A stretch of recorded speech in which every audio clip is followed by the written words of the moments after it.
혹시 이런 기분을 느껴본 적이 있나요? 사람들 속에 있어도 어딘가 혼자인 듯 세상과는 반쯤 어긋나 있는 듯한 감각. 설명할 수 없지만 마음 깊은 곳에서 늘 나는 왜 여기 있는 걸까? 라는 물음이 흘러나오는 순간들 말이에요. 잠시 지금 당신의 손을 바라보세요. 약지가 검지보다 조금 더 길게 뻗어 있다면 그것은 단순한 신체적 차이가 아닙니다. 영혼이 태어나기 전 잊지 않기 위해 남겨둔 작은 암호 같은 흔적이지요. 마치 길을 잃을까 두려워 숲속에 떨어뜨린 빵 조각처럼 이 사소해 보이는 신호는 당신에게 중요한 이야기를 건네고 있습니다. 고대 불교와 도교의 지혜에서는 모든 영혼이 같은 이유로 세상에 오는 것이 아니라고 말합니다. 누군가는 업을 풀기 위해 오지만 또 다른 이들은 오래된 약속을 지키기 위해 돌아옵니다. 배움보다는 안내를 위해, 부족함이 아니라 충만함을 나누기 위해 이곳에 서 있는 존재들이지요. 그래서일까요? 당신이 겪어온 외로움, 이유 없는 상실감, 혹은 갑작스러운 영적 각성이 사실은 우연이 아닐지도 모릅니다. 그것은 준비였고 당신의 내면을 흔들어 깨우는 과정이었습니다. 숨을 깊게 들이마셔 보세요. 지금 이 순간 당신의 영혼이 건네는 작은 속삭임을 들을 수 있습니까? 그것이 바로 다음 장으로 이어질 길의 시작입니다. 어떤 영혼들은 삶을 단순히 반복하지 않습니다. 그들은 이 땅에 다시 오는 순간 이미 배워야 할 것들을 오래전에 익혔지요. 그렇다면 왜 돌아오는 걸까요? 답은 단순합니다. 그것은 약속, 때문입니다. 고대 불교와 도교의 전통에서는 이들을 하늘의 나그네 혹은 떠도는 불멸자라고 불렀습니다. 그들은 과거의 삶에서 자비와 지혜를 깊이 갈고 닦았지만 스스로 선택해 다시 인간의 몸을 입고 세상에 내려옵니다. 이유는 욕망도 두려움도 아닙니다. 오직 남겨진 누군가를 돕겠다는 맹세, 그것이 그들을 다시 불러온 힘이었습니다. 생각해 보세요. 어린 시절부터 남들과 다른 감각을 가졌던 순간들, 경쟁이나 승리에 큰 흥미를 느끼지 못했지만 누군가의 고통을 보면 가슴이 저릿했던 기억, 사실 그것은 이미 오래전부터 내재된 영혼의 기억이 깨어나는 순간이었을지 모릅니다. 이 약속을 지닌 영혼들은 세상 속에서 쉽게 눈에 띄지 않습니다. 그들은 화려한 무대보다 조용한 자리에서 큰 목소리보다 잔잔한 울림으로 사람들의 마음을 움직입니다. 당신도 혹시 그런 방식으로 살아오지 않았나요? 눈에 보이지 않는 방식으로, 하지만 확실히 누군가를 변화시키며. 자, 이제 한 가지를 마음에 새겨두세요. 만약 지금 이 말을 듣는 동안 마음이 깊이 흔들린다면 아마 당신 역시 그 부름을 받은 존재일 수 있습니다. 그리고 그 부름은 당신이 겪어온 모든 경험을 새로운 눈으로 바라보게 만들 준비를 하고 있습니다. 당신의 손가락을 다시 한번 떠올려 보세요. 약지가 검지보다 길다는 사실은 단순한 형태의 차이가 아닙니다. 고대의 지혜에서는 이것을 영혼의 방향을 알려주는 지도라 불렀습니다. 작은 몸의 세부가 어떻게 영혼의 길을 드러낼 수 있을까요? 약지는 태양의 손가락이라 불립니다. 빛, 창조성, 직관, 그리고 영적인 사명을 상징하지요. 반대로 검지는 목성의 손가락으로 불리며 권위, 야망, 외부적 성취와 연결되어 있습니다. 그런데 약지가 검지보다 더 길다는 건 무엇을 의미할까요? 바로 영혼이 권력보다 표현을, 소유보다 나눔을, 지배보다 창조를 선택했다는 증거입니다. 현대 과학은 이 차이를 호르몬이나 유전으로 설명합니다. 물론 맞는 말이죠. 하지만 과학이 놓치는 것이 있습니다. 왜 수많은 가능성 중에서 당신의 영혼은 이 몸을 택했을까 하는 물음입니다. 그것은 우연이 아니라 의도적인 신호일 수 있습니다. 이 표식은 결코 크게 소리치지 않습니다. 사람들의 시선을 끌지도 당신을 특별한 존재라 선언하지도 않습니다. 다만 조용히 그러나 꾸준히 당신에게 속삭입니다. 너의 길은 남들과 조금 다르다. 기억해라. 혹시 어린 시절부터 세상의 규칙이 낯설게 느껴지진 않았나요? 남들이 당연하게 받아들이는 것들이 당신에게는 설명되지 않는 벽처럼 다가왔던 순간들, 그 모든 혼란 속에서도 손에 새겨진 이 지도가 늘 같은 방향을 가리키고 있었습니다. 그리고 이제 이 표식이 가진 진짜 의미를 발견할 시간이 다가오고 있습니다. 이제부터 조금 더 구체적인 이야기를 해봅시다. 약지가 검지보다 긴 사람들, 다시 말해 오래된 약속을 지닌 영혼들은 놀랍도록 비슷한 특성을 공유합니다. 마치 서로 알지 못해도 같은 언어를 쓰는 듯 삶의 결 속에서 비슷한 흐름을 보여주지요. 우선 그들은 남들의 고통을 외면하지 못합니다. 친구의 표정, 낯선 이의 침묵 속에도 금세 아픔을 읽어내곤 합니다. 때로는 그것이 너무 선명해 오히려 짐처럼 느껴질 때도 있지요. 왜 나만 이렇게 깊이 느낄까? 라는 질문을 수없이 던져본 적이 있을 겁니다. 또 하나, 꿈이 단순한 상상이 아니라 메시지처럼 다가옵니다. 반복되는 장면, 알 수 없는 장소, 설명할 수 없는 상징들이 마음에 남아 하루 종일 잊히지 않는 경우가 많습니다. 그것은 잠시 다쳤던 영혼의 기억이 무의식 속에서 흘러나온 흔적입니다. 그리고 세상에 대한 감각이 다릅니다. 남들이 바쁘게 쫓는 경쟁이나 성취에 큰 흥미를 느끼지 못합니다. 대신 바람소리, 나무 그림자, 한마디의 진심, 어린 말 같은 것에서 더 큰 울림을 경험합니다. 누군가는 그것을 이상하다 할지 모르지만 사실은 영혼의 주파수가 다르기 때문입니다. 이 영혼들은 크게 드러나지 않습니다. 스스로 주목받기를 원하지도 않습니다. 다만 조용히 빛을 흘려보내며 곁에 있는 사람들의 마음을 바꾸어 놓습니다. 마치 어두운 방 한가운데서 작은 등불이 켜지듯 존재만으로 공간의 온도를 바꾸는 힘. 당신이 지금까지 느껴온 다름이 혹시 이런 모습과 닮아 있다면 아마도 그 신호는 이미 당신 안에서 오랫동안 깨어 있었던 것일지 모릅니다. 고대의 경전에는 이런 영혼들을 두고 떠도는 불멸자라 불렀습니다. 그들은 단순히 생과 사의 순환 속에 갇힌 존재가 아닙니다. 오히려 한 차례의 삶에서 깊은 깨달음을 얻고도 빛으로 완전히 흡수되길 선택하지 않은 이들입니다. 왜일까요? 이유는 하나, 남겨진 사람들을 돕겠다는 결심 때문입니다. 이 영혼들은 스스로 다시 태어나는 길을 고릅니다. 욕망이 아닌 약속, 필요가 아닌 자비에서 비롯된 선택이지요. 그래서 그들이 도착하는 곳은 특별하지 않습니다. 평범한 가정, 흔한 거리, 누구나 지나치는 삶 속에 조용히 스며듭니다. 하지만 내면에는 늘 설명할 수 없는 감각이 자리합니다. 나는 뭔가 다르다라는 낮은 속삭임 덧 어린 시절부터 그들은 보통 아이들과 달랐습니다. 시끄러운 소음이 쉽게 힘들고 부당함을 보면 도저히 모른 척할 수 없으며 남들이 무심히 지나치는 풍경조차 오래 바라보곤 했습니다. 그러다 시간이 흐르면 이 낯선 감각을 억누르고 세상에 맞추려 애쓰기도 하지요. 하지만 진실은 늘 같은 자리에 머뭅니다. 이 떠도는 영혼들은 결국 한 시점에서 흔들림을 맞이합니다. 깊은 상실, 병 혹은 설명할 수 없는 꿈, 그것은 단순한 사건이 아니라 영혼을 깨우는 부름입니다. 그리고 그 순간부터 잊고 있던 기억이 서서히 열리기 시작합니다. 당신이 이 길과 닮아 있다면 아마도 그것은 우연이 아닐 겁니다. 잊고 있던 약속이 이제 다시 깨어나고 있다는 증거일 수 있습니다.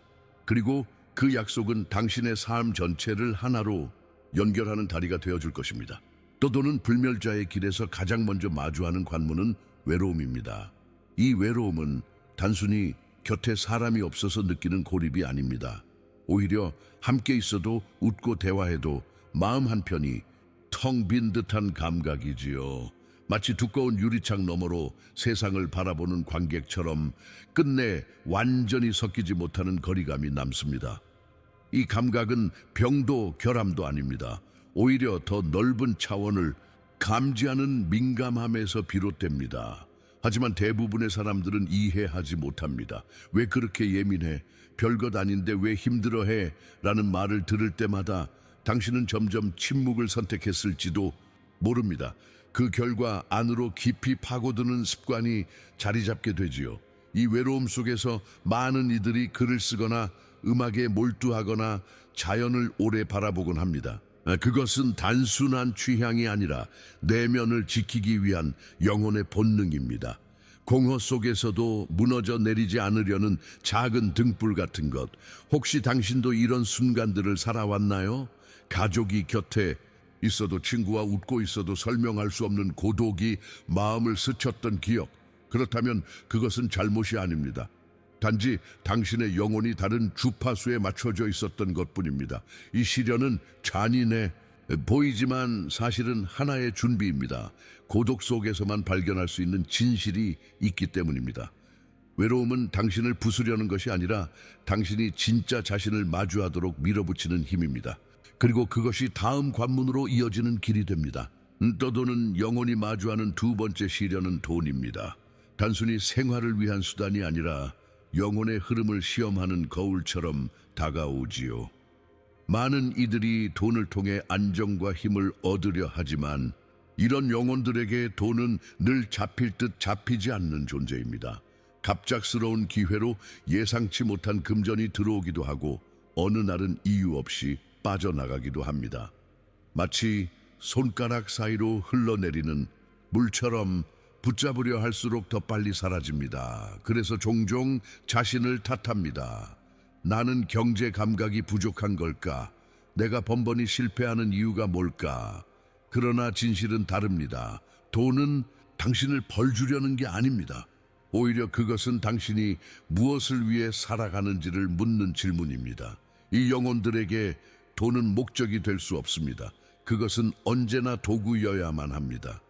사랑을 나누기 위한 수단, 빛을 전하기 위한 자원, 삶을 이어가는 통로. 목적이 두려움이나 결핍에 있다면 돈은 금세 사라지지만 감사와 나눔 속에서 쓰일 때는 스스로 흐르기 시작합니다. 당신의 삶에서 돈이 반복적으로 흔들려 왔다면 그것은 실패의 증거가 아니라 훈련의 일부일 수 있습니다.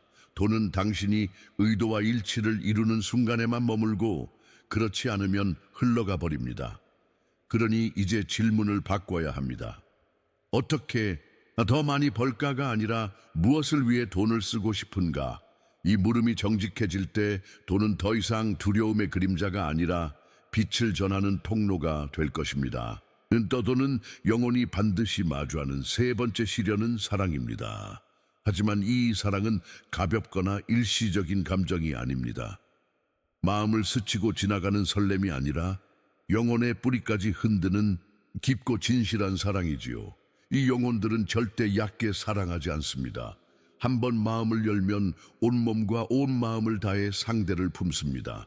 그래서 사랑은 늘 강렬하지만 동시에 큰 상처를 남기기도 합니다. 왜냐하면 그들이 건네는 진실한 깊이를 세상이 늘 받아줄 준비가 되어 있지 않기 때문입니다. 상대방이 감당하지 못하거나 두려움 속에서 등을 돌리는 경우도 많습니다.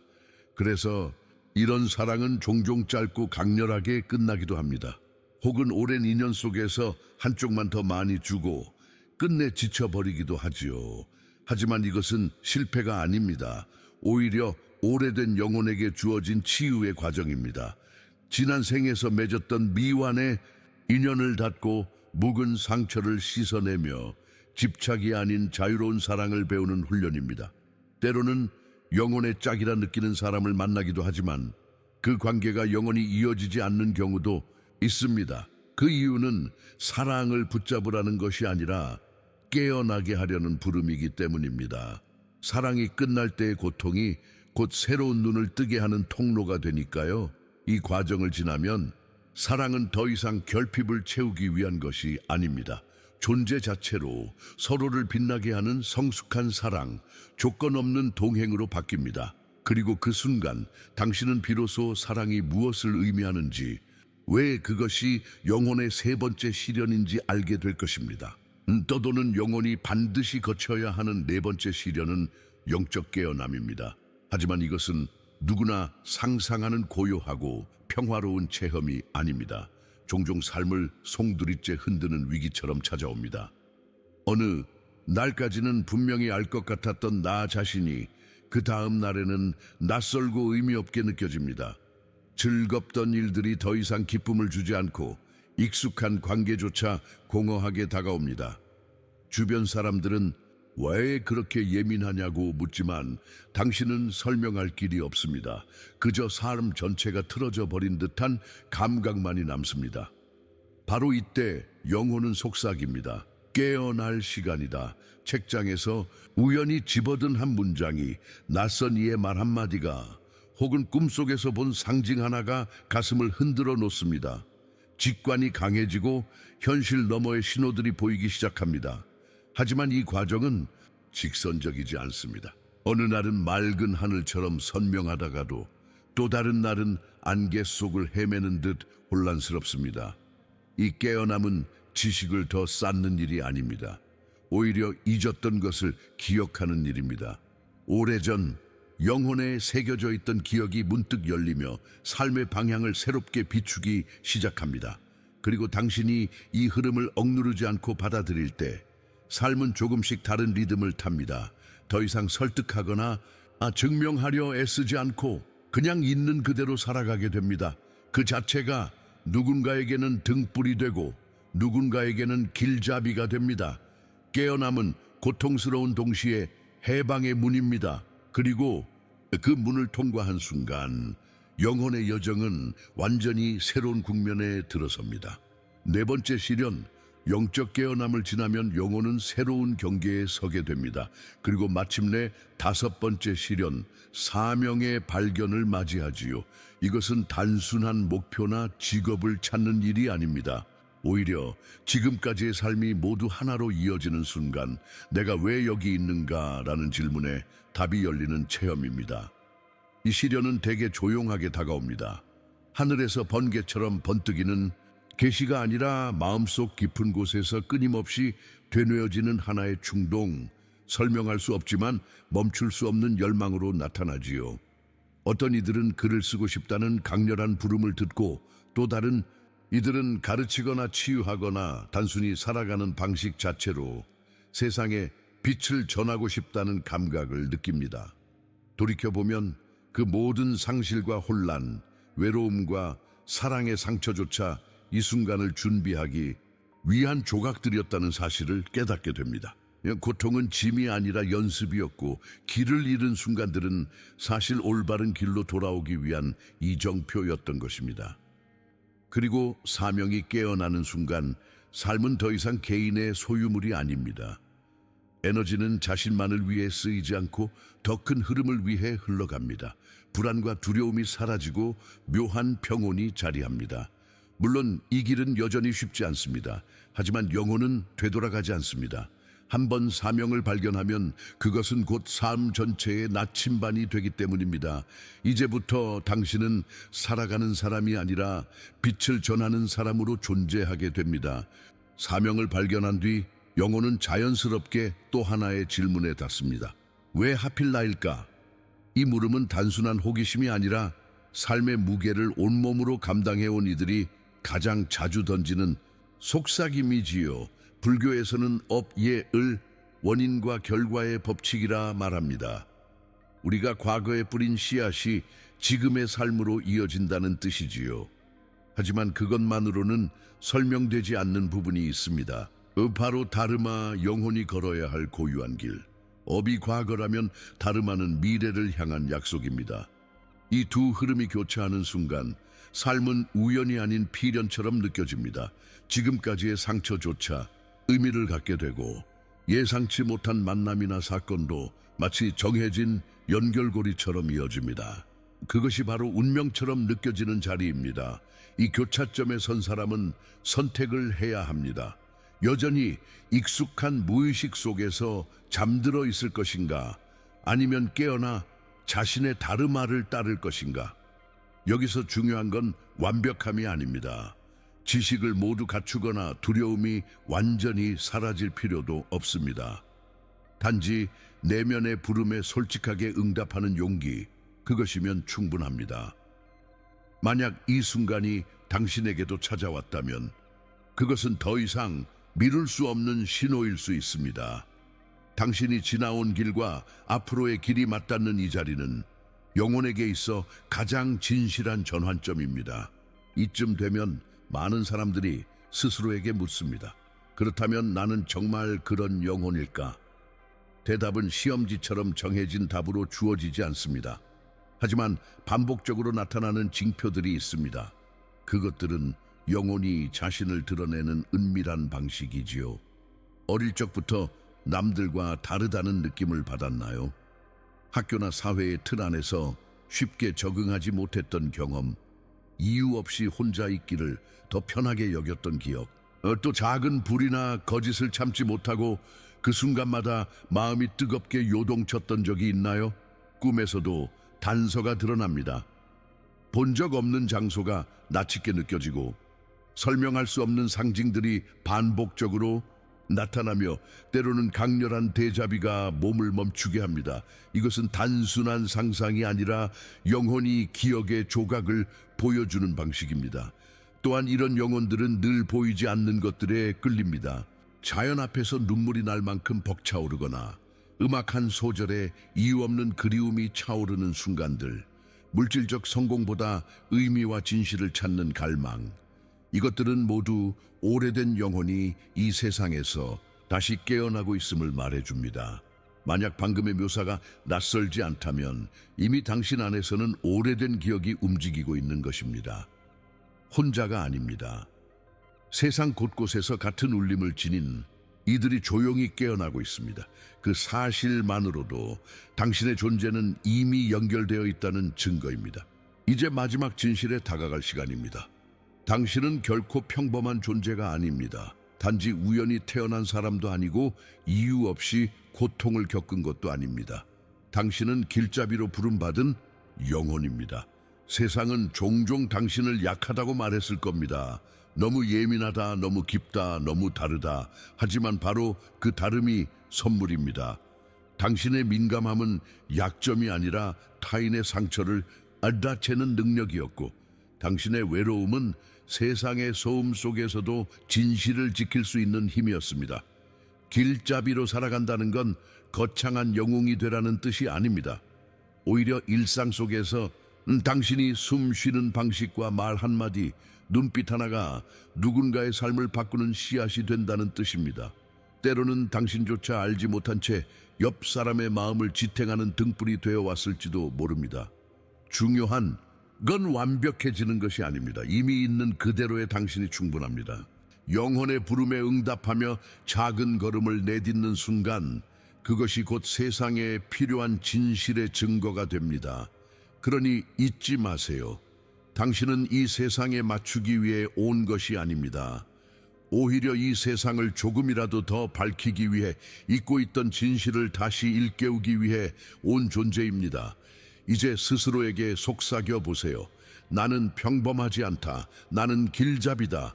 그 순간 당신의 길은 이미 시작된 것입니다.